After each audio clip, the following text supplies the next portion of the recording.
Dirk Nowitzki is one of the greatest players in NBA history, and he had some legendary playoff performances for the Dallas Mavericks. The crown jewel, winning Finals MVP as the Mavs took down Miami's Big Three to win the 2011 NBA championship. But before that triumph, in the middle of Dirk's Hall of Fame caliber career, at what could have been its peak, came a valley so low, so surprising and embarrassing that some wondered if he'd ever get over it. You can't truly appreciate Dirk's glory without plumbing the depths that preceded it. This is Dirk Nowitzki's worst playoff game. May 3rd, 2007, Oakland, California. Game 6 between the Mavericks and the Golden State Warriors. The excitement was palpable. The 8-seeded Warriors were at home looking to close out what would be one of the greatest upsets in sports history. A first-round victory over the mighty Mavs, who were reigning Western Conference champions, owners of a league-best 67 regular season wins, and employer of the likely MVP, Dirk. These Warriors were an undersized, fast-paced band of misfits, coached by former Mavs innovator Don Nelson, and led on the floor by the delightful Baron Davis. Golden State got really hot late in the regular season after acquiring Steven Jackson and Al Harrington, who would key a front court lacking in height but overflowing with buckets. But even still, no one genuinely expected them to challenge these Mavs. Until Game 1, when Davis looked far better than Nowitzki, who shot just 4 of 16. Golden State won in a blowout, and suddenly the possibility of a historic upset was in the air. The favorite and the underdog split the next 4 games, with Dirk finally looking like himself down the stretch of a do-or-die Game 5 Mavs win. And to continue dodging disaster in this game, Dirk would have to step up in a thunderous road atmosphere. The building was practically shaking. 20,000 people in bright yellow We Believe shirts really did believe Golden State could become the first NBA 8 seed to beat a 1 seed in a best-of-7 series. And the crowd was studded with celebrities. Snoop Dogg was there. Carlos Santana was there. Niners legends like Ronnie Lott and Alex Smith were there. You weren't there, but me and Dupree were.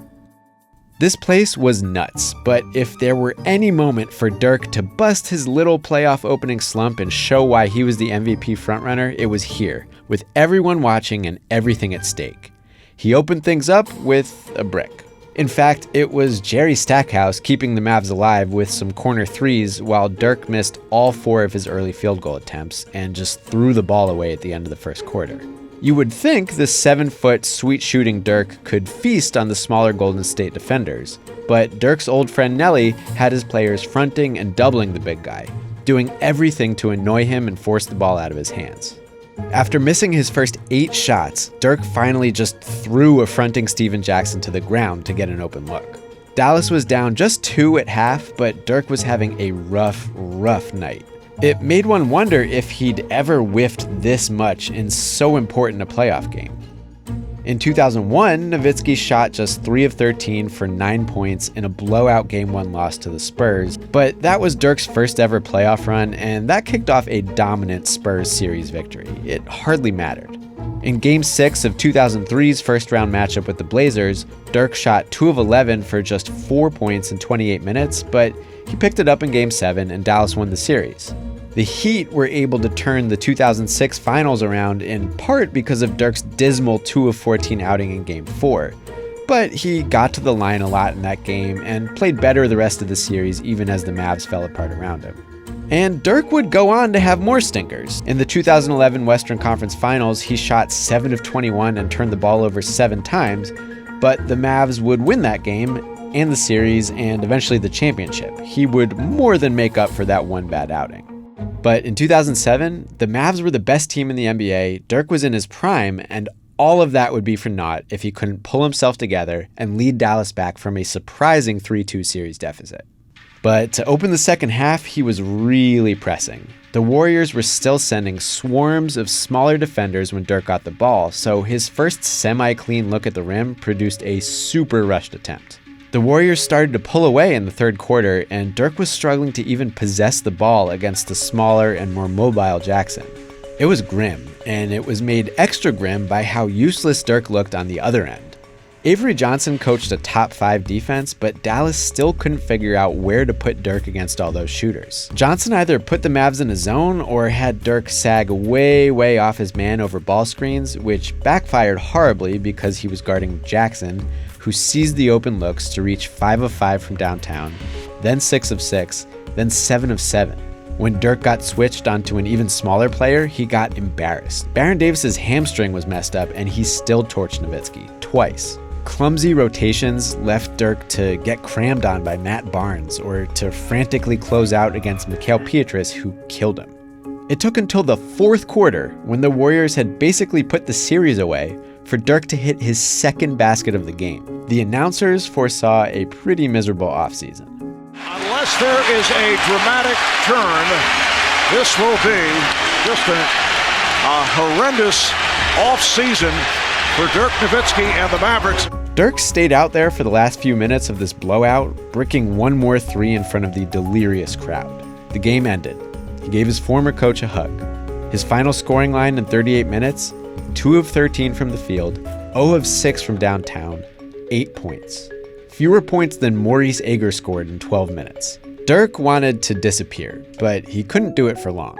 Because even though the NBA's MVP award is based on regular season performance, the announcement and trophy ceremony take place in the middle of the playoffs, and it took just days for reports to surface that Dirk was indeed the 06-07 winner.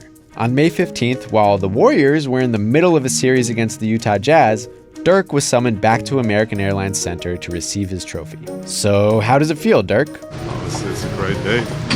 Great honor to be here. Okay, is that it? Still a little sad about how things happen in the postseason.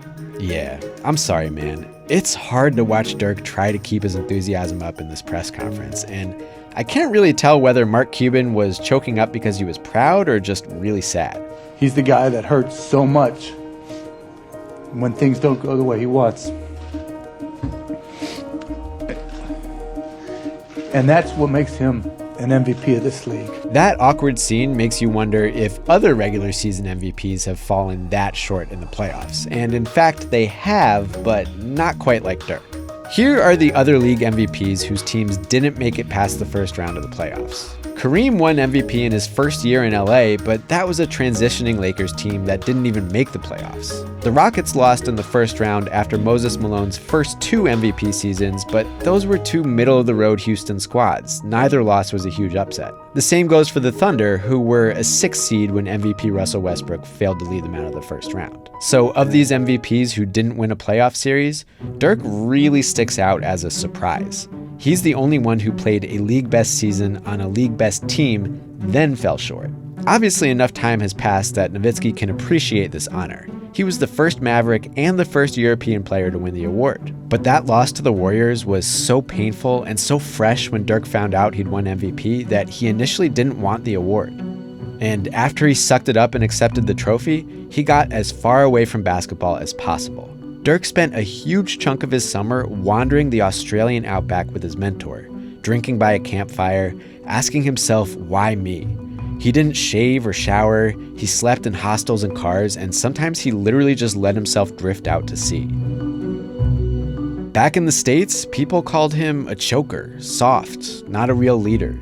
John Hollinger even snuck him into his list of players who might be on the decline. And for a few years, the disappointments kept coming, until 2011, when Dirk won it all.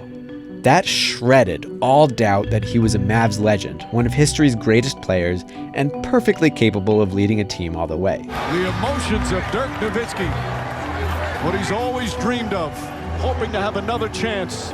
It ensured the giant, sweet-shooting German would have a legacy of glory and dignity, that the lowest point of his career wouldn't define him. And thank God for that, because this night in 2007 was one of the most unexpected, exciting outcomes in basketball history, but someone had to be its victim, and more than anyone else, that was Dirk Nowitzki.